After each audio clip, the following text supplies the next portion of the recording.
Welcome back to the Canadian National Podcast. I'm your host, Jonathan, and today I'm joined by fellow Canadians Arthur and Lola. So, how do you two feel about the rise of feral gnomes across our great country? I'm not actually a Canadian. Yeah, I'm American. Get the fuck off this podcast, then. No, I'm the host. If you're not Canadian, what are you doing here? Why was I invited You're then? literally Floridian. I don't want to hear from you.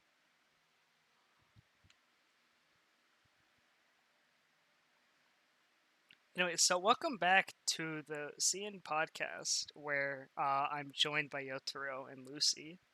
That flopped so Hello. hard, I don't know what to say anymore. Nice. So today we're gonna be nerding out about Destiny 2: The Witch Queen, which came out 4 days ago as of recording, 6 days as of publishing, because this video is going out on Monday. So That yeah, so Destiny. fun game. it's good. Expansion good. All right, that's the Very end of the good. podcast. All right, see you guys next week when we talk we will about. see you guys in 2 weeks. um, but on a real note, though, yes, this is probably the best expansion I think Bungie has ever put out. Mhm. Just not even just like Destiny wise, it's just the best like for everything that they've like done with this franchise. Yeah, it's like, oh god, the Infinite, storyline. it's better than Taken King. I don't care what people say. It's better than Yeah. Forsaken. Like It's literally like, oh. it is the new bar for campaigns, in my opinion. I Mhm. didn't I didn't do most of those things, but I will say that it's the most fun I've had playing Destiny 2 since I started. Outside of Astral Alignment. Fuck you. Speaking of when you started, Yotor, you want to give us a brief rundown of your experience with Destiny? So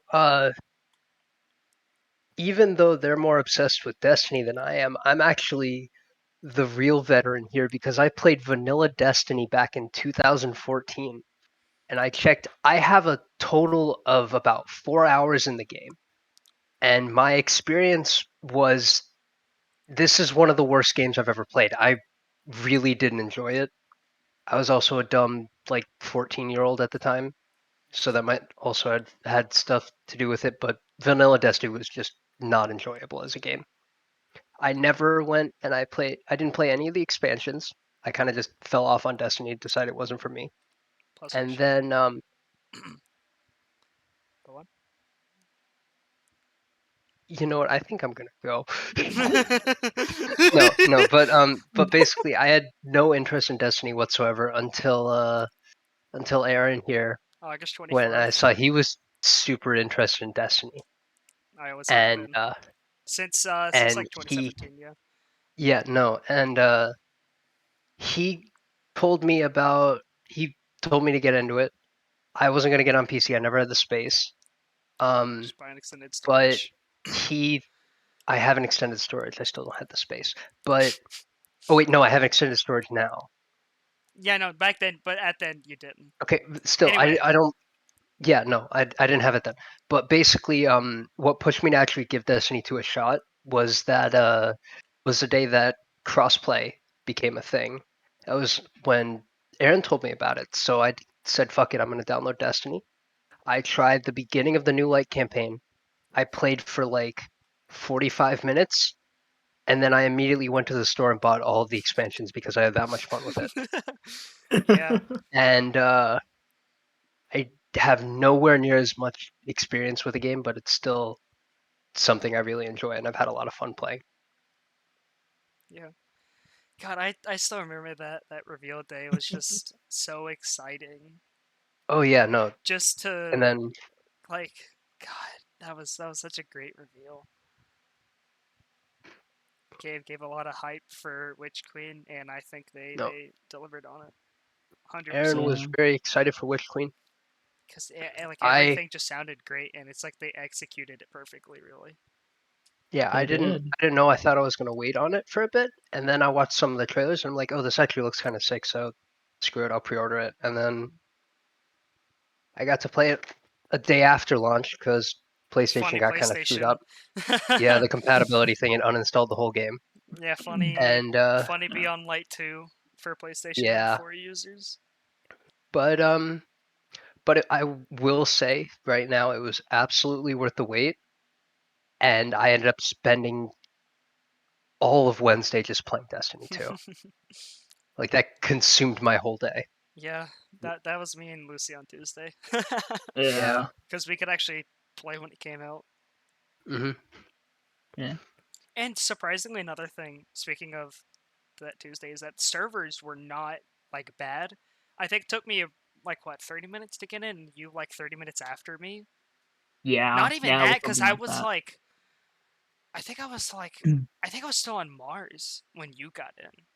I think I might have been doing the cores when you got on when you got in. So it's like Mm. 15 minutes. No, not even. I don't know. Sense of time is messed up when you're having fun. Um, Yeah.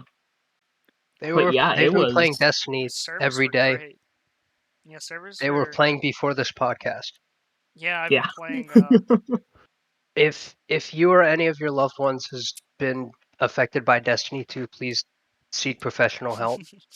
I agree. Yeah, I agree.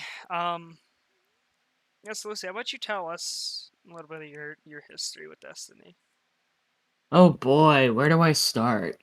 at the beginning, preferably. Yeah. Um, this is back 2014. I saw a commercial for it. I saw like one of the commercials for it, and it's like from the people that made Halo. And I'm like, woo, I love Halo 3. I'm gonna get this game. And so I got it, and I couldn't get past like the third or fourth mission. Um, so I basically dropped the game until until the Destiny 2 trailers came out, and then and then I decided to go back and play through the Destiny 1 campaigns and everything, and it was could have been a lot better. Could have been a much better experience, but yeah, it pretty much gave me a little bit of background into Destiny 2, and oh boy, what do I say about year 1? Oh, there is a lot to say, and none of it is good. Yeah. Whatchamacallit, I started on Xbox, played day 1, just was kind of I thought that it was good.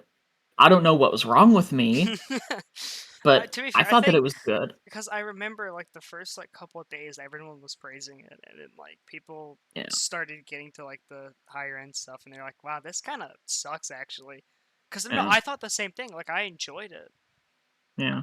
for a Yeah, while. but I pretty much played on and off from that launch day into, like, the week before Curse of Osiris. Ooh, Curse of Osiris. Then I dropped the game, and then I got hooked back on when Forsaken trailers were happening, and aside from my little break from Niobe Labs all the way into Shadowkeep, I've pretty much been playing it. Hmm. Yeah, mine definitely kind of follows a similar pattern to yours, where I'm like I want to say I knew of D1 by like hearing its name. I just never knew what it was, and because I didn't have a lot of internet access, um, during D1's lifespan, I didn't play because I never knew what it was. I'm pretty sure I saw it at GameStop a few times, and I was like, doesn't look that interesting. But I was in a stream one day in 2017, and then someone was like, "I'm so excited for the D2 beta. That's like a week away." And I'm just like, "What's Destiny 2?" Right? And then well, I tried the beta. I loved it. So The day it came out, like after I got out of school, I went to go get it, and then I installed it overnight. Came home the next day, I played it. I had an absolute blast with the game. I was having so much fun. And then I kind of started playing more, and I started realizing that like there's kind of nothing to do once you like do the raid and get the stuff from it. Like I did normal, I did prestige. Now what? So I dropped the game. I heard Curse of Osiris was coming out, and then the night it came out, like the night that it came out, I was actually busy, so I didn't get to play it until the next day. And I was bored right out of the gate. Like I did not find it fun. Mercury seemed kind of lame because there was like nothing there. Most rewarding public event ever, 2 tokens in a blue. So I dropped the game in February after playing on and off, and then I had no intention of ever getting back into Destiny. I was like, no, this game just doesn't seem like it'd be good. And then someone was messaging me like, hey, dude, I promise that Forsaken has fixed everything. So I reinstalled it, gave it a shot, and I've pretty much been playing on and off since. Where the only breaks I've taken were like last kind of few weeks, I'd say like probably like 6 weeks of Season of the Drifter. I refused to play Season of the Worthy, and I took a break here recently between October and January. And that's. And well, here we are today. Yeah, Witch So Queen Witch launch. Queen and. basically, what Aaron's trying to say is that he went through the hero's journey, but for Destiny. Yeah. It's still fun. Like It's so literally, funny. like literally. It's Wait, like let the me. weird thing is that like I didn't talk to the person that got me into Destiny. Like I didn't start talking to them again until recently, and it's so weird. Like talking to them again because it's like you were the person that did this to me. You corrupted me, and you like left. But yeah, that's so that's our a little bit of our history of the game, just so you kind of know where we're coming from. So Mm-hmm. Yeah. just so when you see the difference in opinions here, you'll kind of understand. So Yeah, no, they for me, like double games are like primaries, we could go on that all day. we're we're talking about Witch Queen. We're not talking about me here. We're talking about how you played Witch Queen, which is double primaries. That was only at the end. It was worth it. I love that revolver. But Jesus Christ. basically, yeah, no, I don't have as much to talk about because I don't know a lot about systems and mechanics and what changed. Yeah. I just I just shoot guns and make sure my Yeah. character looks cool and I play Yotaro's the levels. Yotaro's more of a casual, which is entirely fine. I understand some people don't want to sit there and commit to a game like that, which is entirely Some fine. people some people don't want to play PvP just to go and fulfill seasonal challenges. I don't know what you're So, talking about. some people see what Listen, playing okay, Destiny 2 but actually Yotaro, does to here's the them. thing, right? Those seasonal challenges give me bright dust. That bright dust allows me to make my character look better. My character looks cool enough. My character I'm looks cooler satisfied. than you. Anyway, yeah, and also another thing is that me and Lucy, we very much like. Well, I'm not too sure about Lucy now, but like I know, like running endgame stuff, like being like an endgame player. Lucy, how much Yeah. like are you like an endgame Oh, player yeah. consistently? Um, really, it's only It kind of dungeons depends and on raids. TGS. Yeah, Yeah. the clan that Aaron and I are in isn't that active for anything outside of, For the most part, yeah, aside from the like new occasional raid, launch but of like, like a raider dungeon and like new launch of expansion, they'll be active for like a week or so, and then they'll kind of die back down. yeah, Yeah. Um, yeah, but like back onto the end game, I'm not the biggest GM person either. or I want master to. raid. Grandmaster. Yeah, I want to like do all of those things. It's uh just like hard for me to get motivated when Yeah. I just don't see the rewards as a good enough justification, but Yeah. That's just me. I Yeah, just for me, endgame oh, stuff to me is where I get most of my joy with the game because I mean, like I like I'm typically more of like a mid to like end like mid game to kind of end game player because it's like mid game it's just that threshold where you can still kind of play stupid and like be fine. Like legend stuff and like dungeons and stuff, right? Like that you Yeah. can still kind of play a little stupid and I guess normal mode raids. Like you can play a little stupid and have fun with your friends while still actually making progress towards something, which is typically what I stick to because I really do not like the leveling experience. I only do GMs when I only did it in Chosen because the blog they put out on what February 25th, 2021, that was that where they were like, "Oh yeah, no more sunsetting." I'm like, "Okay, I'm going to actually level for this stuff now."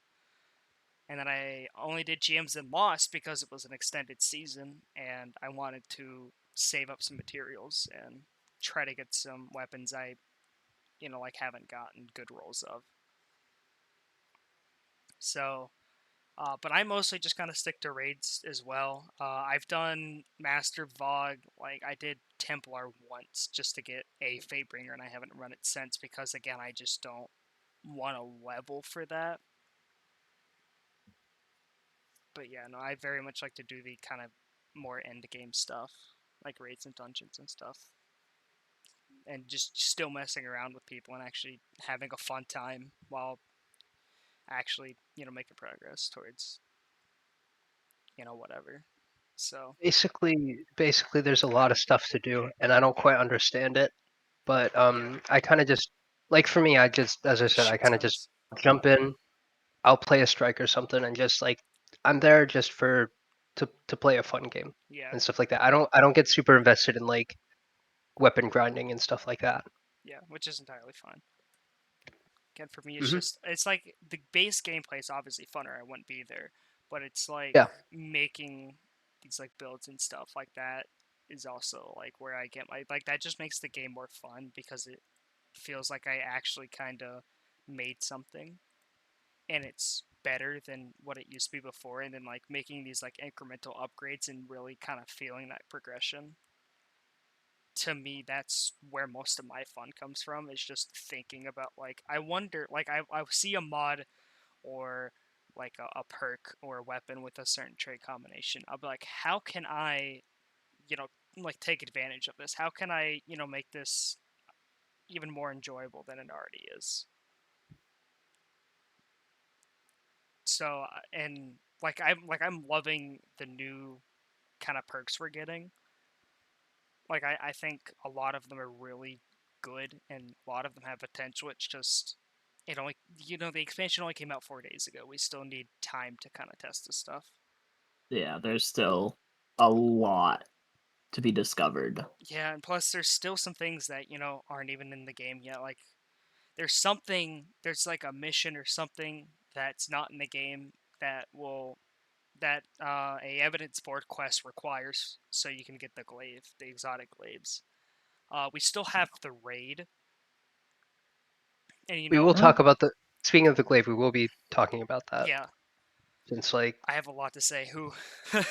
Yeah. yeah, no, Yeah, we still have the raid. We still have whatever Risen may give us. It just this feels like a quality content drop, not just expansion but also seasonal. It's definitely one of the best things that I've seen out of the game And the in fact that a long like time. yeah, no, like I think the last time something this grand was like put in the game was probably Forsaken, Yeah. because Shadowkeep, I notoriously dunk on Shadowkeep because I think it deserves it. And Beyond It really Light, does. most of Beyond Light's development time was spent upgrading the engine and porting things over to the new engine. Witch Queen, they didn't have a lot of that. I think they had to port like 2 Crucible maps and some of Mars from D1. But for the most part, this was the first real expansion where they could actually focus on the content of the expansion and not game engine stuff. Like, yeah, there was still some of that because you have the combination of, because like when you go to like the mission flag, you can select whether you want to do normal or legendary campaign, which wasn't possible before because I guess they just didn't implement it, but now they did, and well, now Lost Sectors follow the same format, so Yep. And it's it's great. just nice. It's just a nice little thing. Um, and speaking of the campaign, let's just So where do we want to start with the? I'm going to start by saying this, and I'm so happy about this, is that it feels like the legendary campaign came first in the It development definitely did. process. And then they tuned it down for normal, which is how you should do it. That's how they used to do it as well. They You can used definitely to tell. go You ahead. can definitely tell the difference between whatchamacallit, between like a campaign where it's like they started off with like the normal difficulty version, and then like when they go to do something that for like a higher level content, they're just like, oh, throw all of this stuff in just Mm-hmm. randomly, and it's like when you It's design just it not great. backwards, when you design it for the hard content, Mm-hmm. and then you just like take out the things that might be a little too overbearing for like the casual player, the normal person that's just running through it for a campaign experience, then it's still like it's still a good experience. Mm-hmm. Yeah, because that's how they used to design the D1 raids. Is they would make the hard mode first. At least I'm pretty sure on this. I not like entirely sure, but I'm pretty sure that they would like design the hard mode stuff first, and then after that they would have the normal mode derived from that. Because I did raid a little in D1. I don't think I ever did the higher level raids. But like, yeah, I could definitely tell they're kind of lacking something, the normal raids. But I never got the chance to do any of them, even though I still to this day I want to find my Xbox and go back and try to do them, but it's just like, it's not worth it. no, You see, I'd play with you, but I'm on the entirely opposite console, so and there's no crossplay yeah, D1, so gotta love it. um yeah, and then the Hive Guardians, those Ooh. those are an excellent addition, and I think that they are both tuned really well in both of the campaign options. Mhm. Like in the normal campaign, to me, it felt like kind of like a champion, but a little like it felt around the champion kind of level, right? Where it's like you want to get rid of it, but like you can sort of ignore it to a degree, but you probably don't. Wouldn't you say that's about how they felt? Yeah, it definitely had that feel to it. And then it's like you get to legend, and it's like if you do not suppress that thing, if you do not kill, You are dead. you will die, and quickly. They will not. They will make your death painless. Well, another thing with the Hive Guardians is also the fact that they that once you take them down, they don't immediately die. They like with normal players because they have the light. Um, their ghost spawns and you have to rush in and take out the ghost before they Hmm. respawn. And it's like it encourages you to kind of strategize around that enemy in the arena because it's like, do you want to go and take out the like the normal enemies first, the ones that might cause you some trouble but won't like take you down immediately, or do you want to prioritize the biggest guy first and get that over with so you don't have to so you can go and take down the weaker enemies piece? It's that kind of Yeah, like decision making that you got to make. yeah, just kind of like on the fly strategizing because you never know when they're gonna pop up. Like if you're not used to like the thing, like the mission or the strike or whatever, like you don't know when they're going to show up. It also depends on how you approach. Like Hmm. sometimes you'll be going and taking them down like right up. you'll be right up in their face and like trying to take them down, or otherwise you might even try to take them down from afar, which is how I did it for my campaign run at some points. But I'll get into that later whenever we get to that point. Whenever we get to the missions, yeah, just kind of a campaign as a whole. But like, yeah, no, like I definitely like that kind of strategy. You have to, especially on Legend, when even like a red bar could take you down because you're capped at 15 under the mission's like base level, which I think is a really smart move, and I'm glad they didn't just throw a bunch of modifiers on it. Just and like, yep, that's legendary campaign. No, they actually capped you and then put like a couple modifiers on it. They didn't overload it, and they didn't put. And the best thing of all, no champions. Yeah, that is. Oh, it felt nice to not have to worry about Running both. the correct like weapons. Well, that and then also having to worry about if there's a A Lucent Hive champion. Guardian, Yeah. like right next to like barrier or like an overload. It's just like I think at I that don't even want point to think you about that just because you it just just stun the feels champion. Like at that point you just stun the champion, the kill the hive, hive, and then kill the crush its champion. ghost. Oh yeah, no, you could probably actually just like kill the champion and then probably kill the ghost because they give you like a fair amount of time. I feel like Yeah, I feel like the time they allow you to go and murder the champion or not the champion, the ghost, the hive ghost is like it's a fair time. Like it's not too long, it's not too short. yeah, it's feels like a good amount of time. Hmm. It feels like they really did like vigorously playtest these things, Which is, I which mean, is a it's good always good. sign. That's Yeah. it's very good because it means they actually care Hmm. enough about getting the experience right. And the campaign lead for Witch Queen is now the campaign lead for Lightfall and presumably Final Shape. Not that last part's like for him. Lightfall, he's on Lightfall because he updated his Twitter bio. So That is going to I be. cannot Oh, wait. That's gonna be sick. Um, I hope it's gonna be like a straight upgrade from Witch Queen because it's like you really only yeah, want to go up, you but at the same time, it's like even yeah, if it's on the same level of Witch Queen, I it's wouldn't be still gonna be disappointed. good. Yeah, Exactly. like they would have to tank it hard for me to be disappointed. But I Yeah, feel like as long as they have.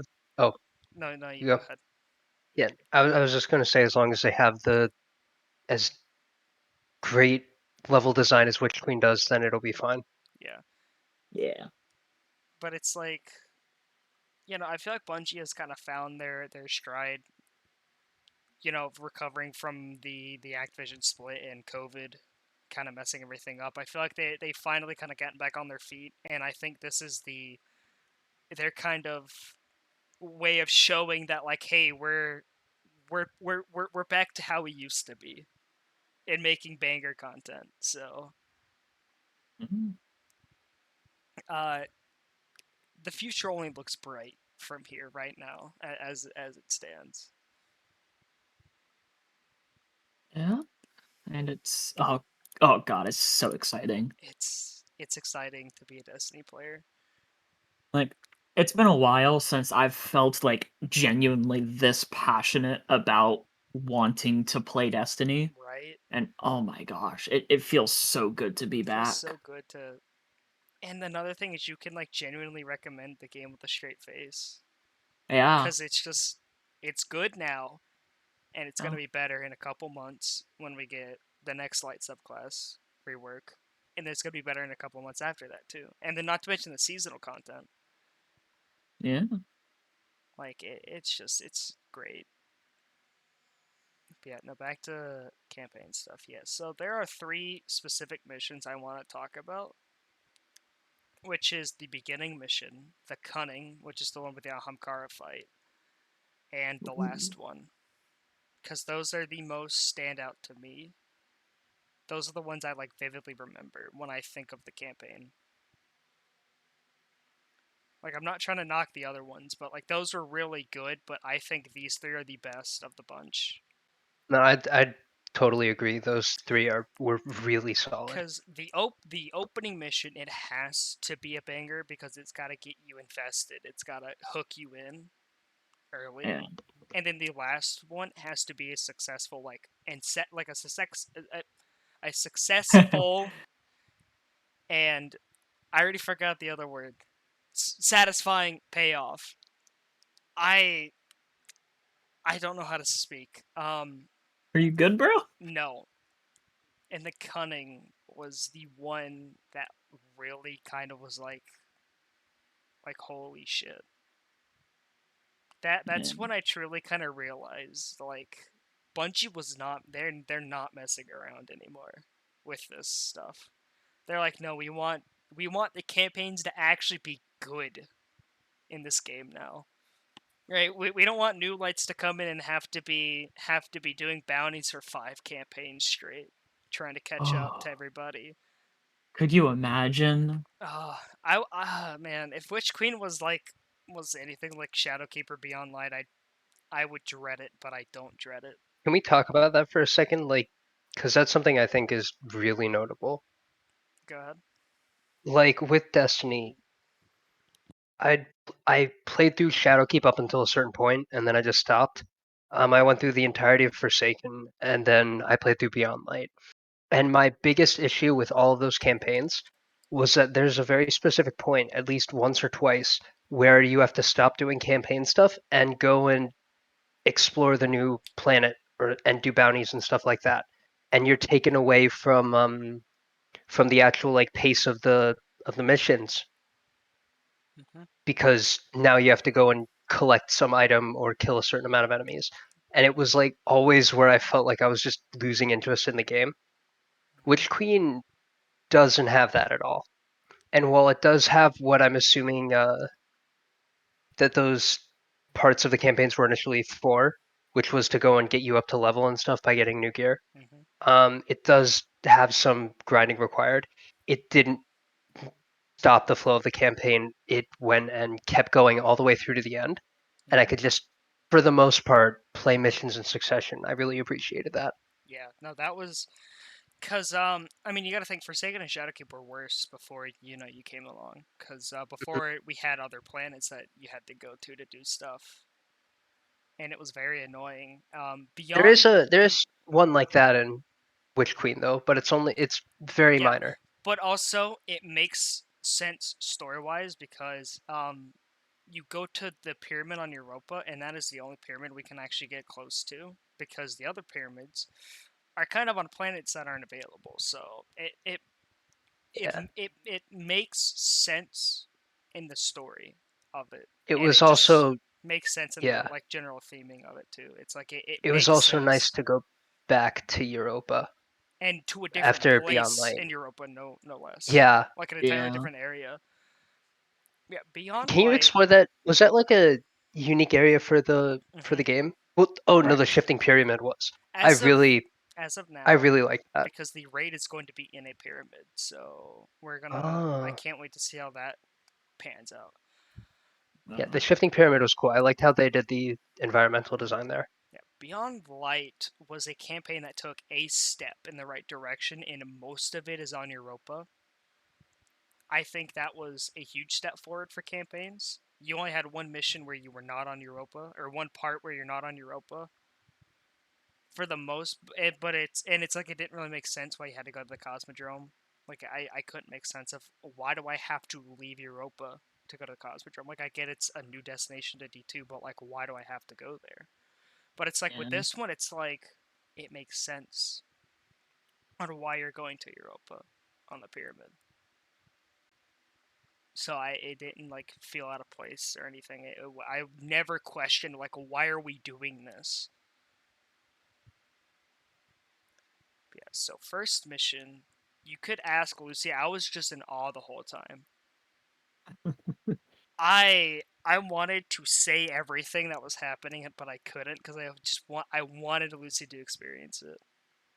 It was. It was because I first of all, knew that it was. I knew that it was going to be very good during that time that I was waiting to get in that yeah. Aaron was in. Because oh my gosh, it was like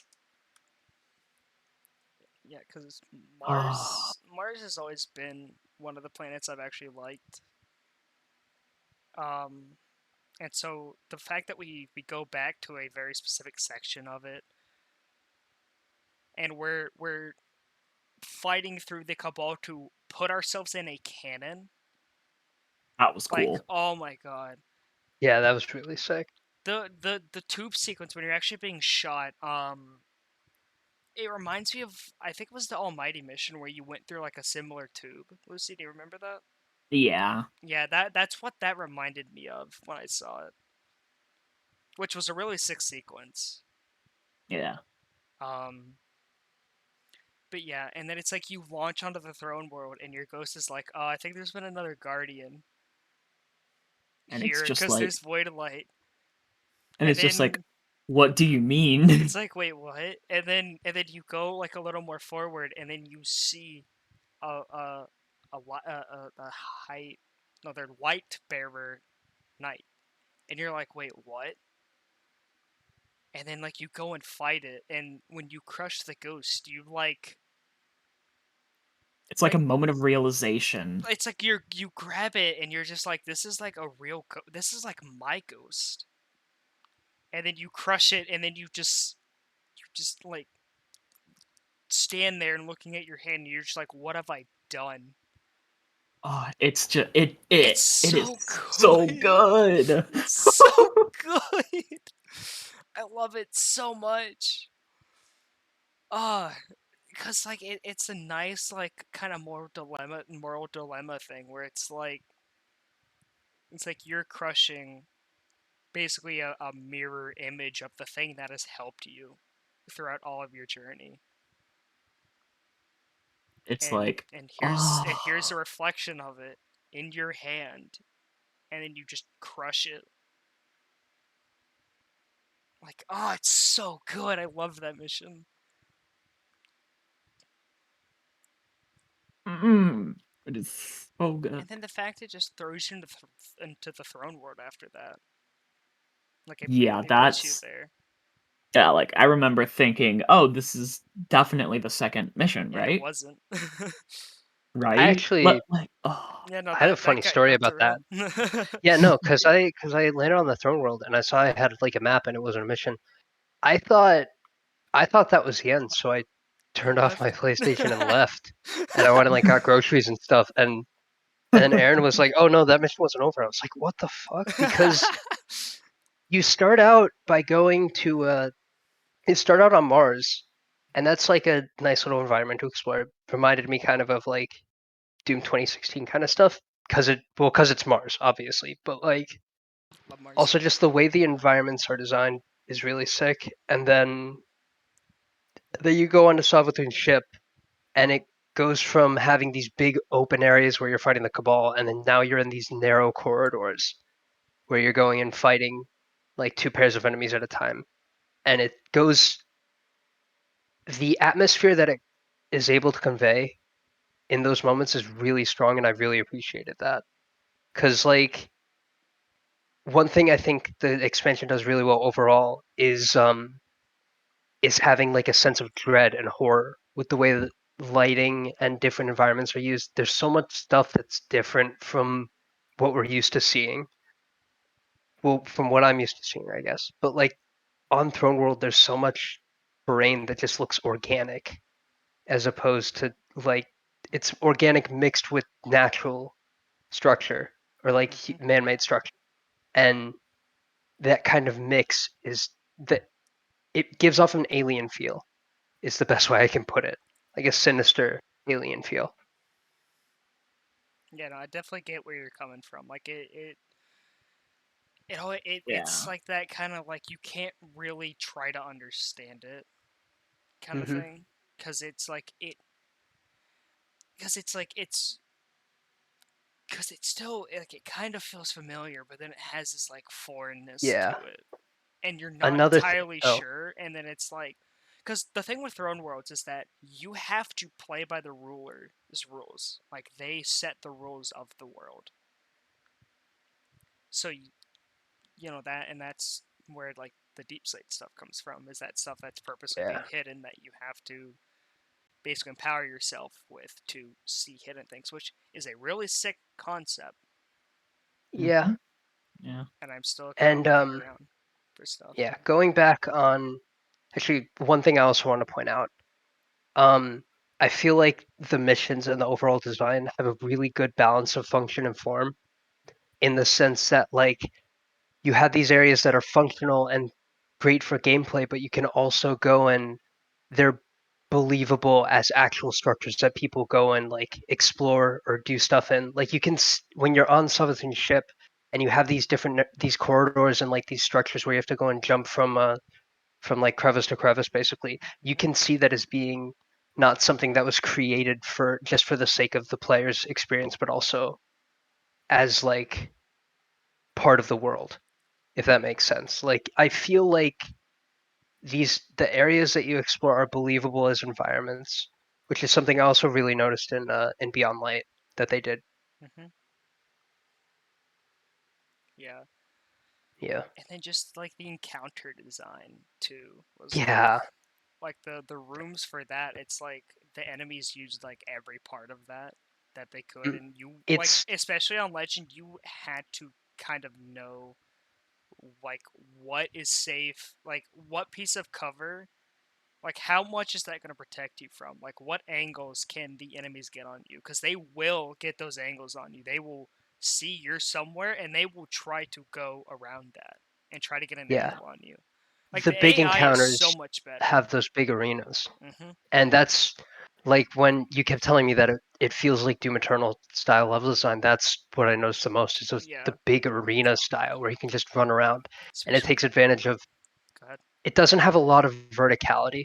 Well, some do. Some do take advantage of verticality, especially the final mission. Yeah. You can go. You have those different floors that you can utilize to your advantage. Mhm. But just being able to move around freely and not it's very unlikely when you're playing Witch Queen that you're going to go and get stuck in one area. Yeah. You have a lot of freedom with how you can move around and distance yourself from enemies. Hmm. Yeah, no, because like especially the bridge section on the Cunning, that is what gave me like the most Doom Eternal vibes, and I Oh love yeah, that game. Like I love Doom Eternal. It is definitely one of my favorite games of recent memory, and it's like having that kind of level design in Destiny, which is something I've been playing for a long time now, and I have enjoyed. It made me so. I think I was crying when I got to that. I was just so happy that it's like finally they actually care about the campaign. Like it felt so nice that they were actually putting like time and effort into the design and how the enemies will use said design of levels and stuff. It's definitely gone so far uphill that it's like it's almost like unrecognizable to a It's like a sense. different game It at really this point. is. Like, man, I just can't wait to see what the raid's gonna bring. Yeah, I think this is that's the gonna be first time amazing. the raid is gonna have to live up to a campaign for once. Because I normally it's like. like, yeah, the raid just blows the campaign out of the water, like easy. But like, no, that might not be the case. Oh gosh, could you imagine? Oh man, like yeah, um, yeah. So the cunning is, I don't know why it just stands out to me the most. Even though it, I've developed a catchphrase for that mission, and it's just I got one shot it on yeah. Legend. No, the bridge. I remember the Oh, bridge being especially difficult, but when I finally like got over it and got into the rhythm of it and figured out how I was going to go and handle all those enemies at once, it was really satisfying. Yeah, Especially the fact that it's a dark zone, so when you die, you go back to respawn. yeah, you So you gotta have to dodge go jump and like you'll keep dying. If you're struggling, you're going to keep dying until you nail it down. yeah until you figure something out. Again, it's all smart cover play and smart positioning, which is something you never really see in a campaign that's more for higher end stuff. You have to watch your yeah, that's like positioning. GM level of That's like stuff. GM master content level of stuff. But like in this, like especially in legendary only just amplifies everything about normal. it makes things a lot more crucial than you might think. And like, yeah, if you do not know what you were doing, or if you do not have like a semi decent build, you were gonna get demolished. Because, I mean, yeah, you could still play your cover really well, but eventually, something's gonna, like, you're just gonna kind of hit a self roadblock. Not necessarily, like, you can probably do it without a build, but it would probably make it a lot less stressful, but still kind of the right amount of stressful, I guess. Like, it still feels doable by anybody that knows anything about basic positioning against enemies. But it's like, Yeah. you're gonna kind of struggle through it. Is basically what I'm trying to say. I don't know if that came across right, but I'm very bad with words sometimes. But yeah, I'm hoping that kind of came across how I wanted it to. So, but it's like Yeah, Legend, it just such a good. I gotta run. I still gotta run it 2 more times. So my other characters yeah, I'm like genuinely excited to go back and do it. Yeah, yeah, because I still have I still have some stuff on my warlock, my main character to do, and it's all then the after that others. it's gonna be like going all over again. Yep, And I'm gonna love every minute of it. it's gonna be great. God, Legendary campaign's so good. Yeah, and It- then yeah, the cunning with the first boss in the final room. It's like, yeah, that's the one shot room for me, because I swear every time, oh gosh. I like think that was like aside from the like the final fight of the campaign, that was probably the longest that it took us to do a yeah, single fight. like that took so long because it's like you just get one shot. Even with void resist, you get one shot. Yeah, and then occasionally sometimes you don't get one shot, sometimes you do. Yeah, It's like it's weird, but that's just always how scoring have been. yeah, So, and then it's like you get the Riven fight basically, but it's just a Soulfire being shot at you and then it shooting into the is. mouth. And like that was a really cool like thing. That And was a cool then sequence, yeah. the fake out wipe mechanic. Oh, that literally, like, freaked me out the first time Yeah. that I went through it. I'm like, "Oh god, did we do something wrong?" Like, Like, I saw oh, the we've got to eyes do open that up. again. I saw the eyes open up, and my, I immediately triggered that fight or flight Last wish. back from Last Wish when that was the best source of stuff to do, that was the best source of gear, and I'm just like, "Oh my god, did we Yeah. need to look at the eyes?" Yeah. Oh. Like, wait, we were supposed to be pay attention to the eyes, were we? Yeah, And oh, then the it fake wipe, totally and then freaked like, me out. and like, oh god. And then it's like actually Oh, the surprised you have like two relief. and a half minutes to get out. And that escape Yeah, sequence is just really sick as well, because you're just, basically backtracking. So you get yeah, to go through the, gorgeous environmental design one more time. yeah. Oh, the Granted Throne with World the is just green filter, beautiful. but still, like Yeah, that bridge encounter is probably my favorite encounter in the campaign. Like just going from start to finish on that bridge is probably just my favorite thing. it's so nice. Because again, just the environmental design, just the enemy placements, and how the enemy AI like works now with this, it's just so good. And then we have the final mission of the campaign, Oh boy. which Final mission. was a challenge on Legend. I'll It say that was very it rough. felt like a dungeon. Is probably how I'd best describe it. Yeah, it was not as easy as everything else was. Yeah, like Like, oh my this gosh. definitely took us the longest to do. But when we Yeah. did it, oh, me and Lucy were so Oh, relieved. it felt Oh, so it good. was so satisfying. Yeah. And then not That's only whatchamacallit, not only like it feeling like rewarding to do it, to like actually like get it done, but then also the free boost up to 1520 as well as one of the two as well as your choice of one of the two of the new exotic armor pieces. That was just like like that that was enough was reason right there, just the exotic armor. But yeah, like the 1520 boost is really nice for people trying to level for day one raid. yeah. Oh my gosh, it Yeah. was I remember when Aaron and I were getting ready to like that final point, we were like, "Huh, this is in a dark zone. I Yeah. wonder why." And And like, then suddenly Dark Zone. and then suddenly, well, first of all, we had that situation in the whatchamacallit, in the mirror world where it's just like we died and Oh yeah, we the just three kept on dying aspects. over and over again with the three aspects just Yeah. shooting at us all at the same time. I was like, Just getting melted huh, by him, yeah. I'm glad that this isn't a dark Yeah, zone. we're like, oh, thank God it's not a Dark Zone. I think this would just be, like, really hard for no reason. So, Yeah. yeah, and then. But it's like the entire scale of that mission is just really good because, like, the stakes feel so dire Yeah. because the Traveler is in the throne world. And Savathun's trying to do some not nice things and trying to Uh, steal it. So, trying to touch it in a place it shouldn't be touched. which is probably like the most beautiful like piece, like set piece that I've seen in this game. Yeah. Yeah, just the traveler like hanging over the giant bowl at the top of the Hmm. throne world. Oh, Like it's so such a beautiful. great set piece. Like I'm still in awe just thinking about that kind of scale of it. And then it's like Hmm. you're trying to push forward and you're having to go through these waves of ads and stuff, trying to push through to stop Savathun.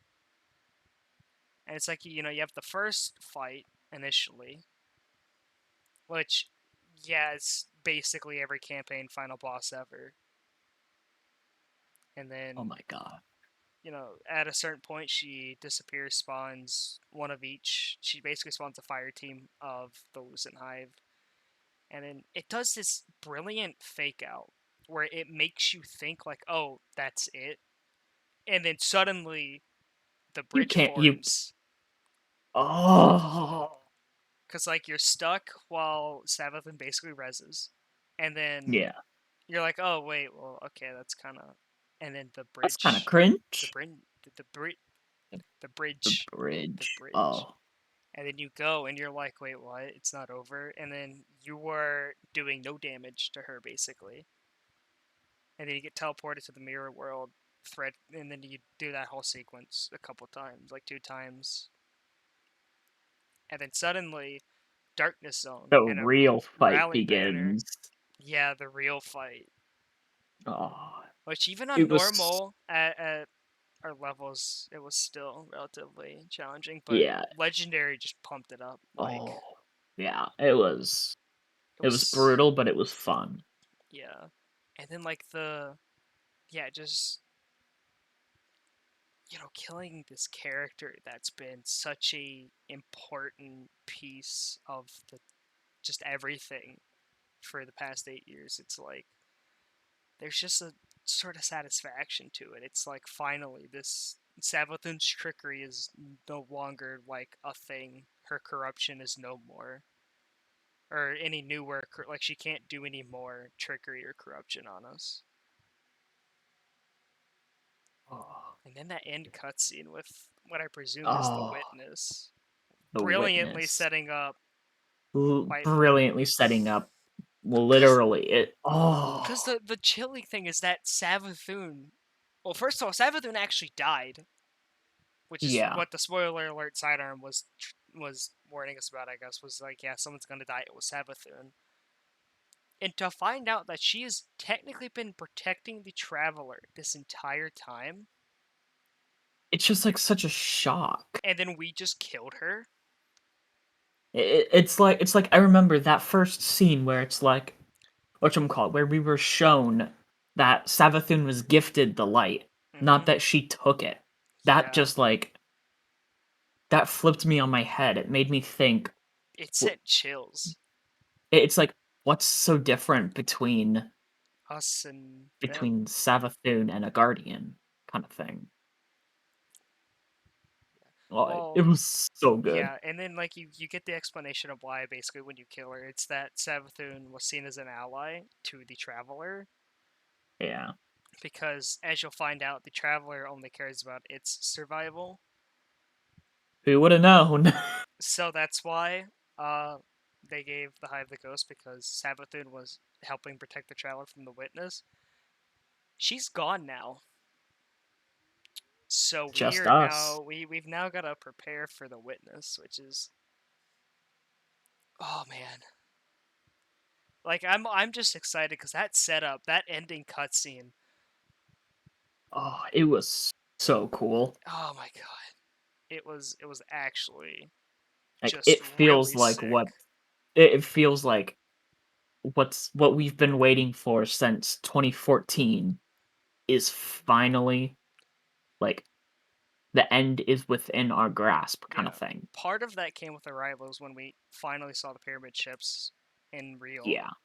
And then it's like Yeah, it's just been outside of a cutscene. escalating. It's been escalating. And now it's like we're finally building up to this final conflict, or final shape, if you will. Haha. Or We're finally building up to this final conflict of light versus dark. And it's like, I think this is the first time I've just been genuinely excited about Destiny, period. Just now, in the near future and the far future, and how things are gonna pan out after Final Shape, like, yeah, and just how the it's story's gonna go. Because like the past year, ever since Chosen, like they've really upped their storytelling, and it's actually yeah. been like, I feel like you can actually invest in it, you know? Yeah. And like not have to go back and read like all of Grimoire the stuff from cards. the grimoire cards and Oh then the books and everything. Like god, Grimoire I still would cards. have done that, but it's like Yeah, it's you like don't feel that. like you have to do that to get Yeah, like an idea of what's going on. yeah. It just gives you more and kind of a little more understanding, but like it gives a deeper understanding, I guess. But you still kind of get the base line kind of thing in game. And it Mhm. reminds me of a line that someone said in the initial Witch Queen reveal, where they said the days of like the biggest story beats happening in lore cards are over. And I think this is what they were talking about. Yeah. Because if this was the old, Bungie lore team, this, like, that whole thing probably would have just been a lore card. Like, oh yeah, no, Savathun actually was protecting the light, blah blah blah.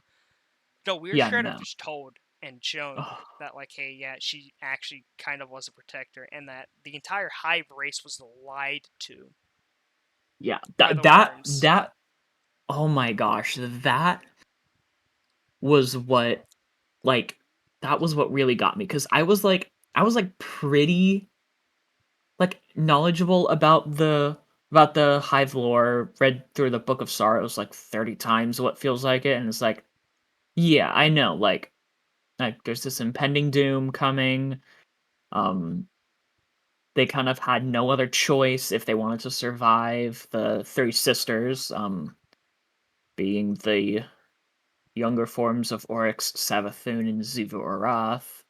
And then just, oh my gosh, just learning that Everything was they were basically a lied lie. to, that Yeah, there was no impending doom. there was no God Wave.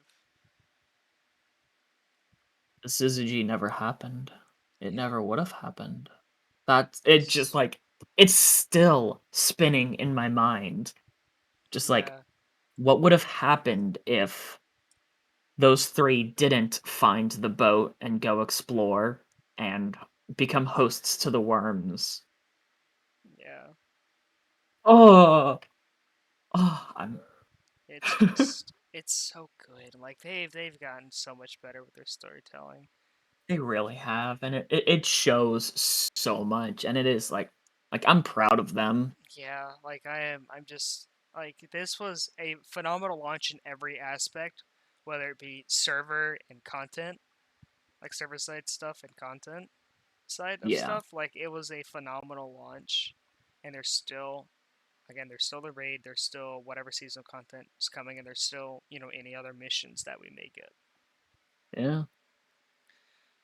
So, Just finding out how it's gonna all interact with each other and kind of like and how click pieces are gonna together. fall into place. Yeah. No pieces. No pieces. Pieces. No Reese's pieces. Pieces. Um, Man. all right. I think that's all we had to say about the campaign. Yeah. Yeah. So let's talk about one of my favorite parts of this expansion, the glaive. Ooh, yeah. The glaive is powerful. It is very fun. It's fun and it's viable. Mm-hmm. And it's just like, Cause that shield, God, that that shield is glaive shield, so strong. the only thing I have seen that is inconsistent with that shield are the Hive Knight's like shields, like the shield throws that he does. Yeah. I don't know if it's bugged or if it's supposed to like do that much damage, but like it doesn't feel like it makes much of a difference. But for everything else, blade barrages from Acolyte Hunters, um, the Hive Wizards, like two things that they attack. I like Stormcaller and whatever else like that. It blocks that. Normal enemy fire. It flinches you like crazy, especially in like situations of like ogres or shriekers. Ogres or But Colossus or that, or yeah. But like Scorpiuses, but like it protects you. it's Like like a it, relic shield more than anything. yeah. It's no puny sword guard that runs out after like 2 seconds. Yeah. Oh, but it Like is. that shield is so strong, and I think with the exotic glaive, it's gonna be hard to choose. Do you want the shield, or do you Or do you want want that special the perk? special perk? Which I guess for the Titan, I mean, the choice is kind of easier because you literally just spawn a mini bubble. It depends on how tanky the bubble is. Yeah. But I think for the most And part, for the whether it can Titan, provide the answer is going to be bubble. But for the other two, it's like like Warlock for especially, it's like Hunter. You're you probably really never going have to like a use it. yeah. Hunter, Yeah, it's like exotic you glaive, actually have kind a of same thing. choice whether you want to Use your whatchamacallit, whether shield you want or to use the shield or like whatchamacallit, deploy the healing turret. yeah, Because it's like both of them are gonna have their big uses kind of thing. yeah. Because yeah, with the, I am very interesting to. I'm very interested to see how the Warlock one works with Midtree Dawnblade and Yeah. eventually Solar 3.0 and how that's gonna work out. And because I mean, if that procs Benevolent Dawn like Lumina, Oh then gosh, that's gonna be broken. yeah, and especially with something like Boots, the assembler. Yeah. Like Oh, originally, I thought it was gonna put Boots out of a job. No, I think it might just amplify Boots even more. literally. It just kind It's of depends on how it works. We'll yeah. see. Probably in a couple weeks when whatever When we happens. actually get that Probably final step. after the raid. If I had to guess, Yeah. it's probably gonna come after the raid. Yeah. Yeah, that's probably the safest bet for like Or who knows? The mission that thing's referencing, it might be like a precursor to the raid. I don't know. eh, We'll just we'll have we'll to find find out. out. And of course, we don't know how viable I'm just going off how it was in the legendary campaign, of how It was viable that shield was there. it was pretty good. It was like I going into the glaive, I was worried. I'm not gonna lie, I was worried because I thought it was gonna turn out to be like Forsaken era bows. I do not like the Forsaken era bows. They are not good. They don't feel great. No, this feels like they nailed the hammer on the head. Like Yeah. this it feels powerful enough, and the fact that you actually have to use the weapon to get the shield and you can just have an infinite kinetic melee is really good. Yeah, it's so good. It's there's so much good about it, and it's like it has a learning curve. It Definitely with the with the with leaning your projectile. shots. Yeah, you gotta lead your shots. You for higher end stuff, you like for lower end content, you're not gonna be using the shield at all unless you're just messing around. But like for when you actually do, you gotta decide, when do I want to use the shield to go push and get a res or crush a I ghost. just the fact that you could use the shield as a defensive wall in order to move your positioning. I think that's what impresses me about the glaive the most. That shield is tanky, It really is. and the duration it lasts, it feels fine. Like it doesn't, it's not too long, so it's not too broken. It's not too short to where you can't really utilize it. Because like you can Yeah. very easily move from like a point A to point B. Assuming it's a reasonable distance. Like yeah, you can move through there with the glaive shield, and then you can just keep getting the shield, and you can get shield while you're using it. Yeah, You just gotta do damage. that's the crazy part.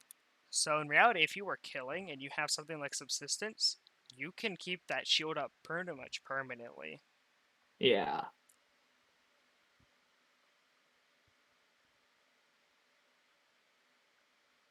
So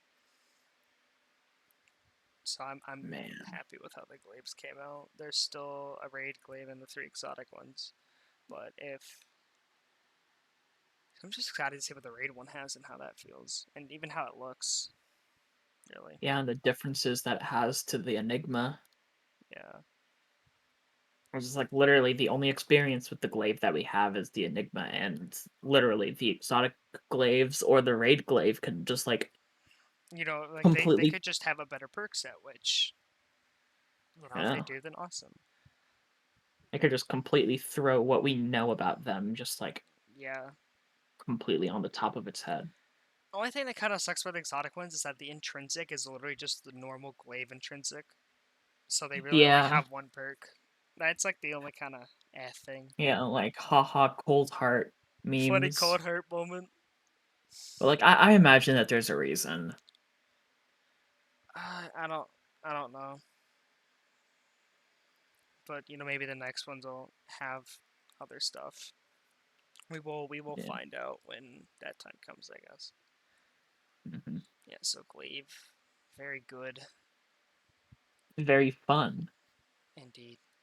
And again, like right now I don't I'm just going based off the legendary campaign, but it's also a viable weapon in endgame.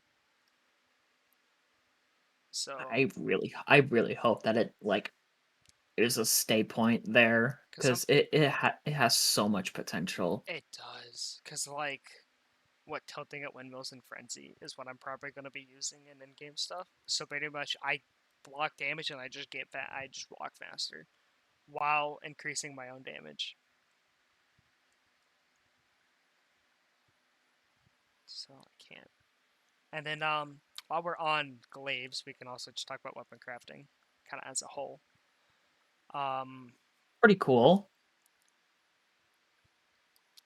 I initially they described it as you're going to be able to rip the perk exactly, and that kind of worried me. But Yeah. no, it's not like that. Basically, each type of weapon perk has a certain element, like a certain one of the crafting materials. Like damage perks have one, like you like buffing, like stuff that like buffs your weapon would have like other stuff, like a different element, stuff like that. Um, and basically you get deep sight, and then you get to once you complete the objective, you decide what kind of element you want to rip out of the gun. And in order To to use for crafting, in order to find a blueprint, you have to do deep sight on a weapon anywhere from 2 to 5 times, and which it has is to be a one of the reasonable weapons grind. that yeah, and it has to be one of the weapons that's like compatible because like Yeah, there are a couple new ones that like aren't compatible, but you can still it's get like mostly deep just a sight lore drops. loophole, Yeah, and yeah. Um, I think right now the only issue is it just doesn't have loot. But Bungie has said that legacy loot's coming and new loot's coming because we just don't have the raid weapons in our hands. And they said, yeah, like going forward, like new seasonal stuff will be in there, and then which I think is a yeah, good way to keep those weapons like to where you can get them if you got the blueprint for them. yeah. It's So it's like, for example, if I got like a Fractus blueprint like last season, it would like still be there. Like I think that's like a really cool thing. So if it suddenly kind of becomes meta, which would kind of suck for the people that don't have it, but yeah. we'll see how that goes.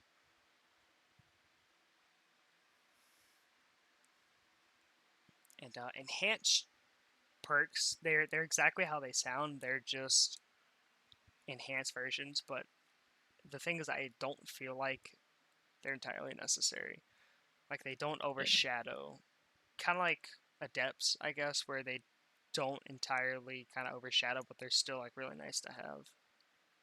Yeah. Some You of just kind of have to. them, some of like demo and thresh would be like really good ones to run because you just get more energy Yeah. off of And them. then I know that like no distractions, for example, is basically like half the time Yeah, to proc the perk. I think frenzy gets the time reduction because I felt it's like procced faster. In my very limited testing of Wellspring, it feels like it procs faster, Yeah. and it might stay like longer after like combat. Maybe I don't know. There's still a lot of what ifs about the enhanced perks and how much they actually do, And but plus the new perks as well. Trying to get yeah. numbers on new perks and then numbers on the enhanced perks and stuff. But again, it's only been out for 4 days, so you know Yeah. Gonna be a while. it's gonna be a minute before all the testing and stuff gets done and all the numbers come out about it. But I'm excited to see kind of how things are gonna go from here. You know. Yeah. Yeah. Whatchamacallit, with the new perks, like one of the ones that I'm like really excited to mess around with is chill clip. Oh yeah. Yeah, for like they gave heavy grenade launchers and rocket launchers and I think LMGs. They now have stasis Stasis. element drops, and it's like Yeah, and then having chill clip. rockets and grenades get chill clip because they don't shoot actual bullets, so they can't get like precision kills, which I think is a really good like substitute. As you were saying, Right. sorry. Yeah, it just seems like such a like pardon my pun, but like such a cool idea Haha. or for expanding stasis as an actual like weapon element other than just something that Then like what 4 weapons? That yeah, we had I think like it's like pre shadow, not pre witch queen, yeah, because we had something what like that. Opacula Fractus, and then we had Reed's Regret, and then we got Ice Luna, and I think that's it. Probably forgetting something, but oh well. Um, so the fact that they're just in Yeah. the kinetic slot, if it's like a primary, like I think that Yeah. was like a really good thing they did back in Lost, so that way, Yeah,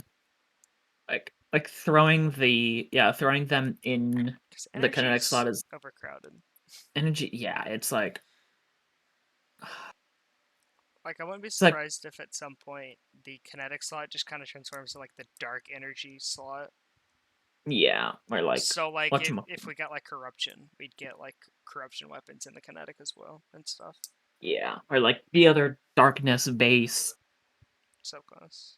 elements, I guess, Yeah, would be thrown in the kinetic slot, which is good because it keeps the energy from being even more crowded than it kind of is.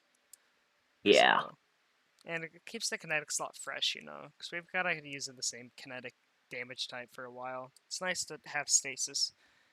Just being evolved past a subclass and that, actually having armor mods yeah, and weapons and perks that's the around cool it. part. Yeah, I see what you did there.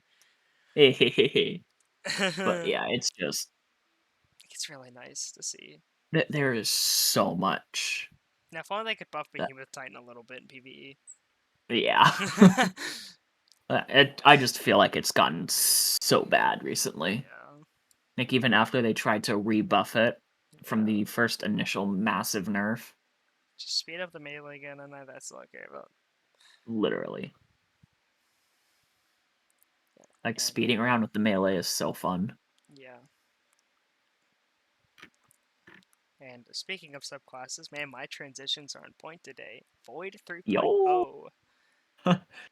um it feels like they totally like not only like reimagined what Void is, but like also were able to like keep the identities that were Used to. established in Destiny 1. and year 1 of Destiny 2 with those trees.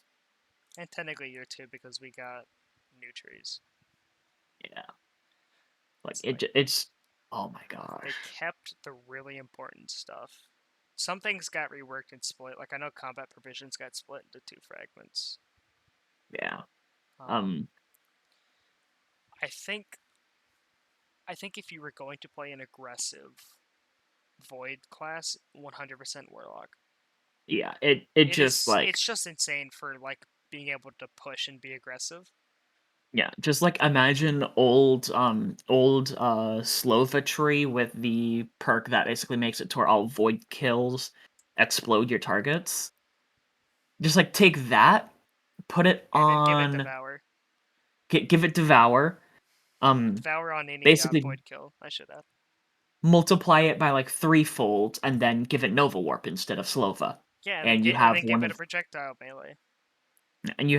probably the best what seems like one of the best ad control 100%. um Like it one of the ad control styles of play. and Shadebinder are just so ridiculous. Yeah. And Yeah. then And yeah, then no. you've tried out I tried out the Hunter and others. Titan. Yeah, Titan Titan feels like it's down the middle with how it wants to play. So Sentinel Shield, no, sorry, Banner Shield has been just put in the base Sentinel Shield, which is pretty sick. And obviously, Bubble is a separate thing. It casts instantly, which part of me misses the old way where you could choose between Sentinel and Bubble, but now this also means you can build into it more properly. Titans are ridiculous for being defensive with Void. You have Bastion, which gives Void Overshields on barricades, and your ranged melee gives you same Void Overshield on hits. Combo that with a couple fragments that melee kills, give you health, regen, or they start regen, health regen for you and allies, and exploding, and I don't remember the other fragment. And, You got defensive yourself Titan. a class. Bubble Titan, really good. Sentinel Titan, very good. Controlled demolition, Yeah. still as good as it used to be. So if you're used to playing controlled demolition, well, you're gonna feel right at home. And Hunter, I prefer not to talk about because it got shafted hard. Only thing it's good for now is Invis. Cause, oh yeah, but ad clear, nope. Warlock does it just What infinitely ad better. clear? What ad clear? Warlock took that. It's Sentinel like Shield Titans took that. Like hunters yeah. have invis, and that's kind of it.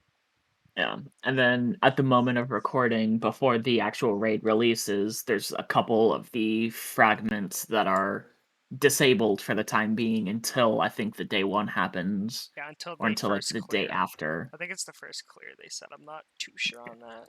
Sometime Yeah. after World's First. Yeah. And then one of those fragments is like what's it seems like extremely important to the hunter playstyle. Finishing gives you invis. Yep. And I think it And gives it's a just like recovery bump. yeah, and it's just like Because, it seems kind of hard to play a effective void hunter without that kind of thing. yeah. But another thing is that there's also Assassin's Cow, which does the same thing and gives health regen. That is true. But then again, that takes up an exotic slot, so I guess it's nice to have that without an exotic slot. But it's like, I think Hunter would be more for solo stuff just because of the invis. Like, yes, you can do group Yeah. play with invis. Um, Yeah, with I omnis. still think it, like, because my thing is, I don't really care about the invis. That's Yeah, not how it's I play. Like, it's nice if I have it, but I'm not going out of my way for it. yeah. So, like, it's still, and that's probably why I don't like it. It excels at, like, invis and just, doing what it used to do. It just kind of, compared to the others, it just feels underwhelming, honestly. Yeah. It makes me almost miss whatchamacallit, year one Tether and year one Mobius or not Mobius,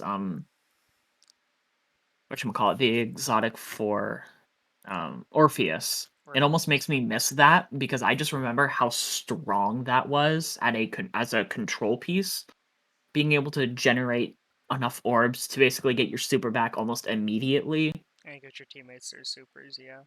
Yeah, and it's just like plus you have that debuff and debuff stacking with Hammer Strike. Yeah, back when that was a thing.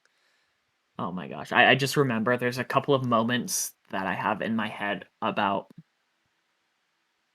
just remembering how effective Tether was as a debuff and control tool. It's just like I wish we could go back to that in a sense. I mean, I think it's still a good debuff tool. No one's used it the past 6 months because particle deconstruction was a higher debuff. Right. But like, I think Tether is still like I think it's a good kind of solid debuff that you can always rely on.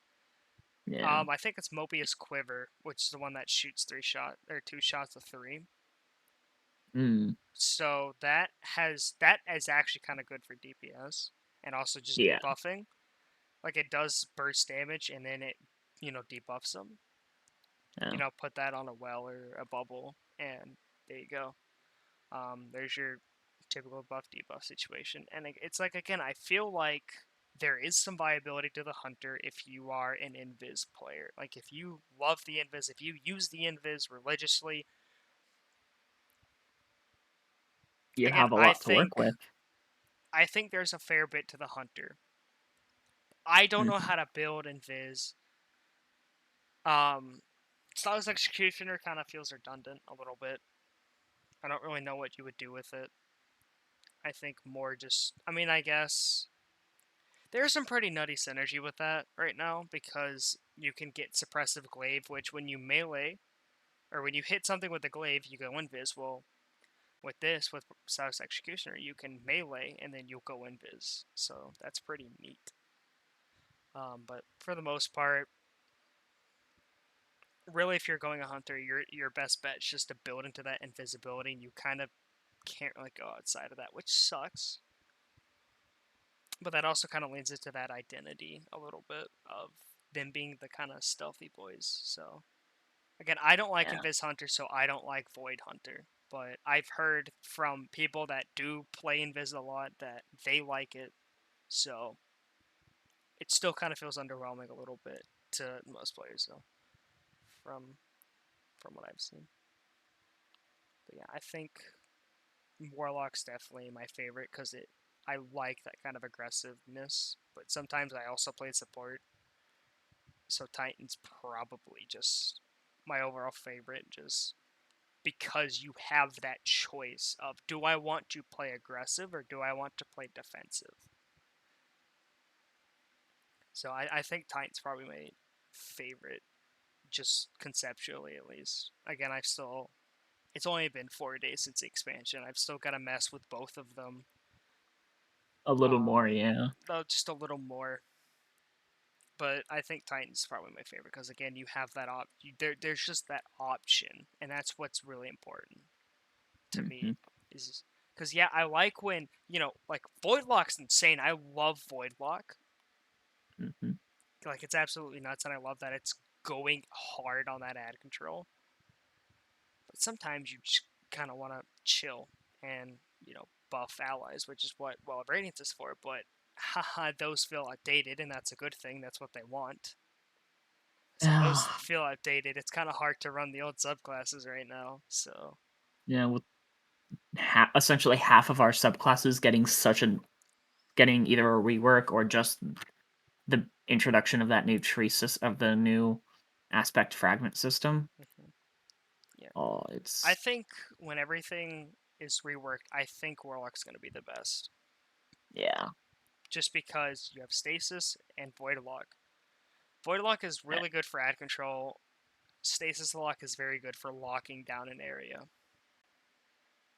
and mm, then proceeding to do crowd control. So I think Stasis Lock is very strong. Voidlock is very strong, and I can't wait to see how they handle Lock. I'm not particularly excited about Arc.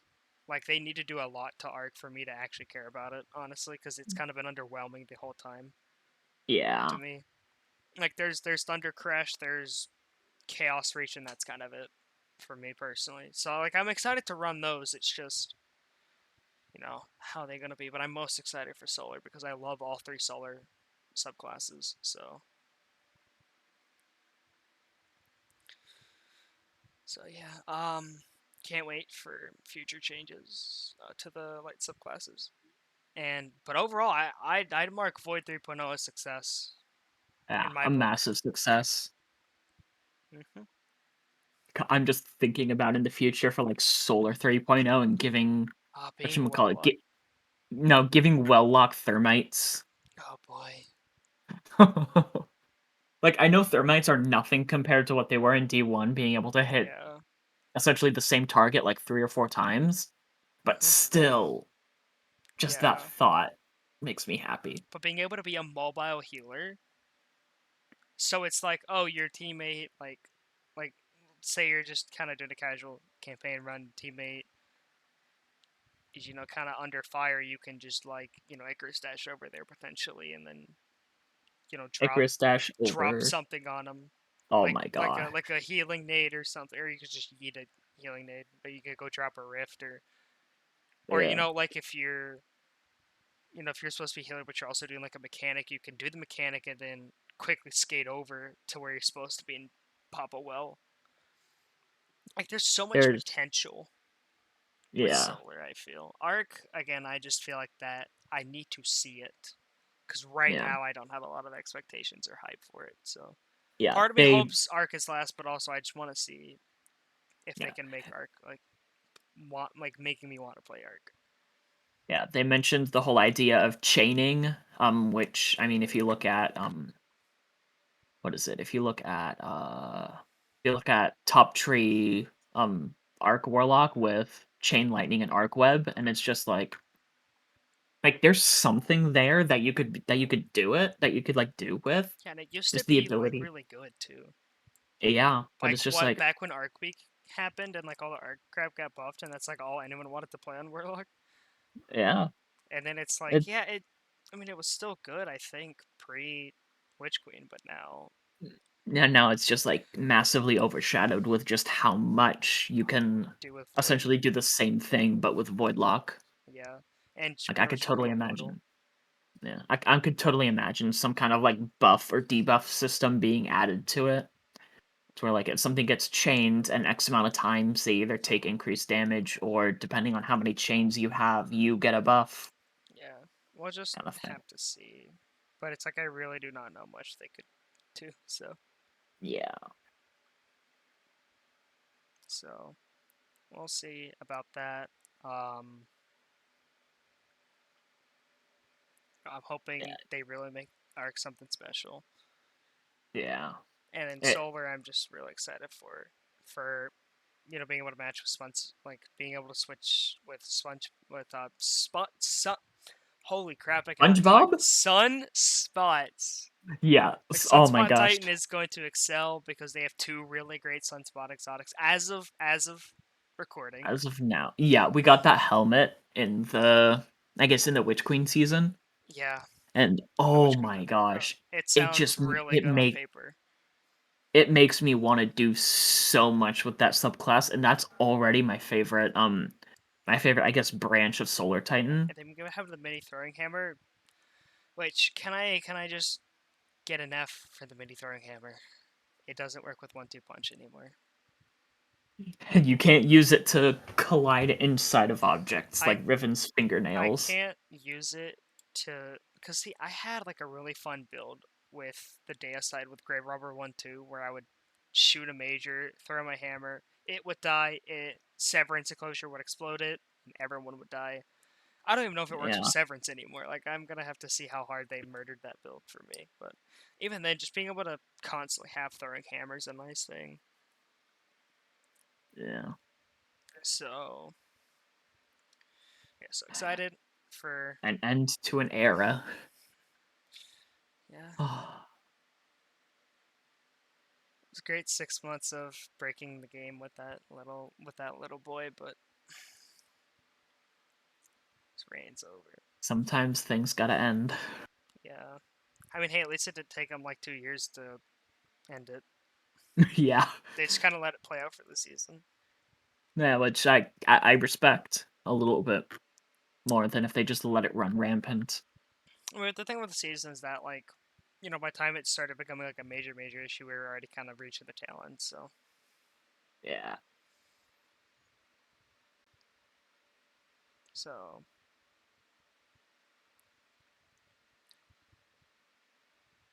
anything else we wanna go on about? Yotaro, you got anything? No. Because the rest of my notes are basically just me rambling about the new things that I've been doing, like notes on the exotics and stuff, and other stuff like that. Oh, one more thing I actually just thought of because I just looked at them. The orb change. So I still don't know what that is. yeah. So basically orbs of power, they will grant you super energy, and depending on your like mods, you can get ability energy off them as well. They used to spawn off master Yeah. weapon double kills. They are But moved now to a helmet slot, a and helmet mod, and it's awful. but dare I say it was a necessary change for multiple reasons. I definitely can like Because I can agree with you to an extent because just having such an easy access to basically all of the charge with light mods. the thing is, I don't feel like people realize how powerful those orbs are. Wait, Yeah. wait, wait, wait. Quick thing. Go What ahead. do the charged with light mods do? There are various effects. It really just depends on whatever you use them. Like there's some Okay. that increase your weapon damage, some that increase your survivability, some that give you a give you part of your grenade back after throwing it while being charged and stuff like there's Yeah. various But effects. yeah, the whole idea is just kind of like this synergy between picking up orbs of light or doing other things to essentially get charged with light and then essentially using those charges on those kinds of effects. Yeah, and they're Mm. really powerful. Mhm. Some of them are rip protective light. But Rip I feel protective like light. people don't understand how strong orbs are. They give you Yeah. super energy. Granted, it doesn't matter as much now since the 30th anniversary changes to super. I kind of don't notice because ever since the update, the 30th anniversary update, I haven't really noticed orbs helping as much as they used to because I'm actively engaging in combat and getting kills, which charges my super faster than before. Yeah. So, um, but yeah, I feel like people don't understand how strong they were. They gave you super energy dependent on your armor mods. They gave you ability energy, and they gave you access to one of the most powerful set of mods we've ever had, being charged with light. For higher end stuff at least. I know Warmind cells kind of Yeah. ran rampant for a year, like really Oh strong. But god, those are charged with light, like there's so much you can do with it, and it gives you access to that whole suite. This change, you can still have that, but you have to commit a lot more. yeah, you actually have to whatchamacallit, throw the mod spots The in one your thing helmet. I do not like at all is the fact we still cannot change our elements on our weapons. That is what Yeah. makes this change suck a lot. Wait. You can't change them on gear. You can change them on gear. Yes, on gear you can change the elements. On weapons you cannot. It was an old year 1 system that you used to be able to, but And then they removed it and the element that's locked been long everything. gone. And I feel like But weapon yeah, crafting would have been the perfect time to bring that back. Because say I want to use, I think the rated glaive was solar. So imagine I want to use an arc glaive on warlock for a build. I can't. And I want to use like orbs. Like I want to generate orbs. I can't They could yeah, always add it later. because I mean they could, but yeah. like I have this arc build for whatever reason, and it's like oh yeah, I don't have materials to change my arc to change my helmet, right? So I'm completely broke of materials.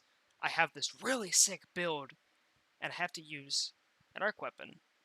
I really want to use a glaive for it, but I can't because there's no arc glaive. That's not exotic.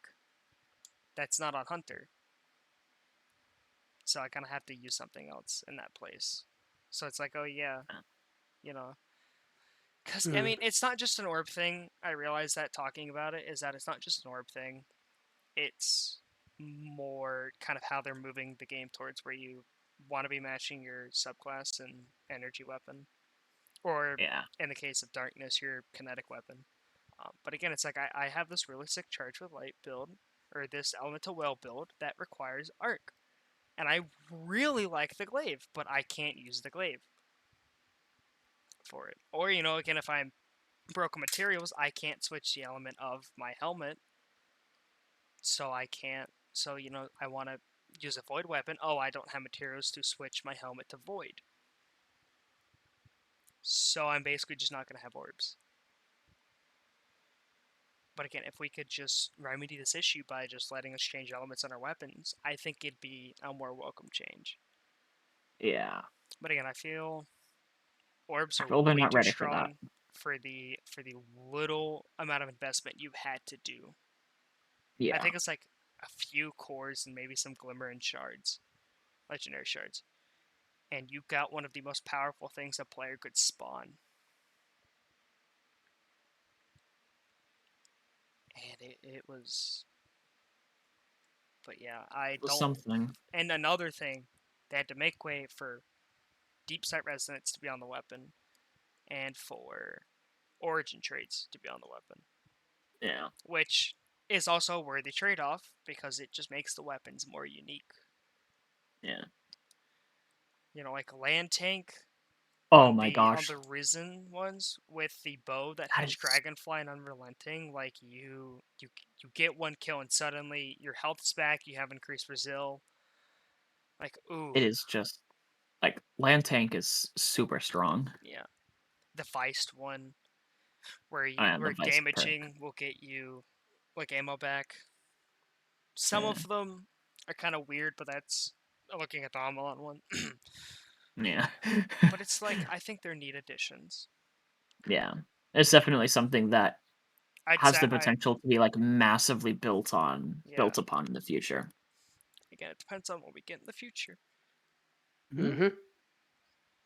Well, again, things are still. I mean, it's too early in the season, and or too early in a content launch. Again, 4 days as of recording this. It's been out for 4 days, and there's like what 42 legendaries in the game Something like that that. that have access to these perks. But like we gotta have, and some of those aren't technically in the game yet. Like we can't acquire them yet. We don't know what the Yeah. raid. Well, I mean, first we don't know what the raid exclusive perk is going to be. We also don't know what the raid origin trade's going to be. But the point is I that imagine that. Yeah. like it'll probably be something that benefits you in the raid, like how origin traits are for specific weapons that come from like Nightfalls and Crucible and stuff.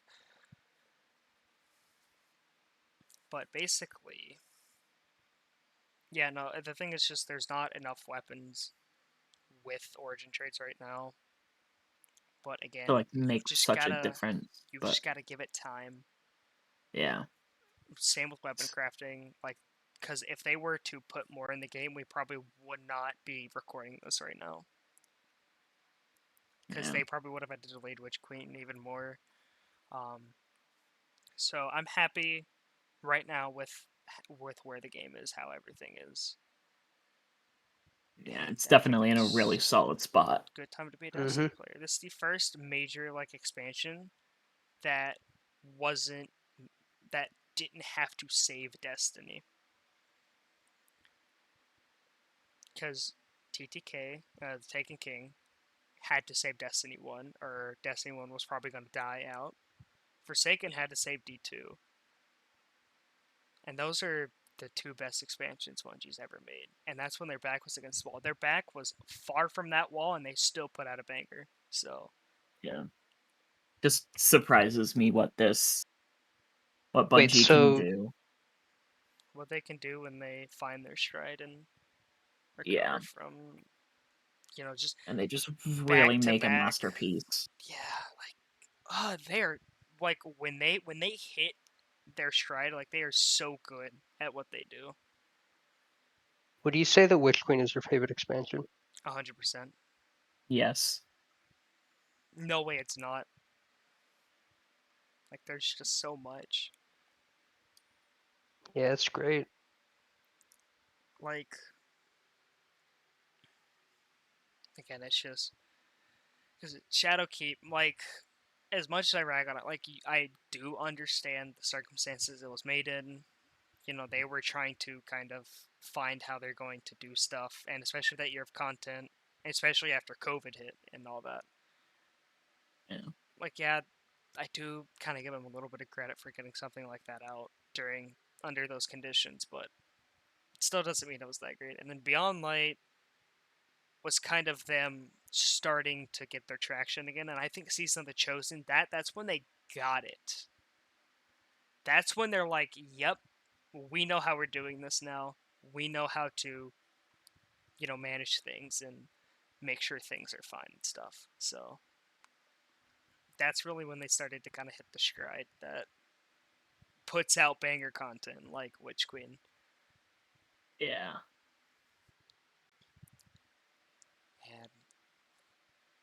And another really weird thing, the Season of the Risen like art, like promotional art, or the seasonal art, I So guess. good. I'm so glad it stopped following the stupid generic template of main characters in foreground and then things going on in the background that's been followed ever since Black Armory.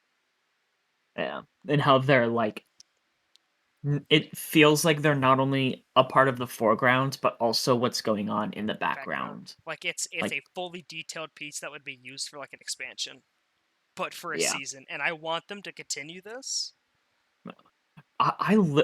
Part of me wants to take that or yeah, take that artwork and then just like find a place to like that I could like put it on like a Like hang tapestry or it up, something and then yeah. just hang it up on my wall. It's so beautiful, and I can't wait to see what It the other is art looks like. so Like that's such good. a little thing, but like, oh my god, it's so It good. makes that much of a difference when people are looking at the Yeah, retrospective of a season.